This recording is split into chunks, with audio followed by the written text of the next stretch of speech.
Okay, so here's a little tutorial memory book on the old siren running, right? So, as anybody that's worked with me, been in a home around me, or anywhere knows, for the last few years, man, they've ran sirens around me real hard for psychological intrusion, psychological intimidation, pretty much just to drive you crazy, right? Which at first it kind of worked. When they first started doing it in June 2017, I remember taking showers and being like you know how it's got that high pitched sound? I would shut it off and be like thinking I'm hearing sirens, and there'd be nothing there, and I'd be like, oh my god, I'm hearing sirens.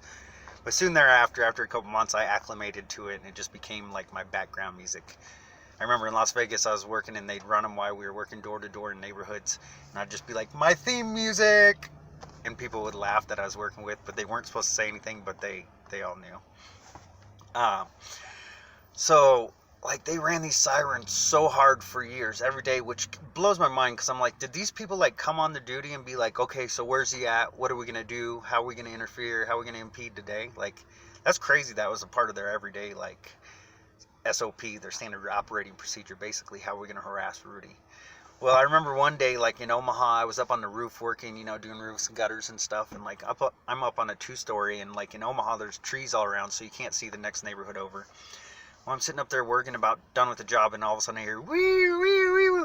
They had a car on the north, south, east, west side, all on the adjacent blocks, just running sirens, and I'm like, oh my god. In a way, it's kind of cool, and I'm like, whatever, boys will be boys. That's not a line of work where you should like be going outside of policy procedure and doing that kind of stuff and playing, but whatever. Um, but I remember I just stood up there and like put my arms out all the way. I was like, dear God, I love you. Like, what a beautiful mess we're in. Oh man. But yeah, those sirens, they drove me crazy in and out every day for years. They're responsible for a lot of these lines and stress marks and stuff. Like,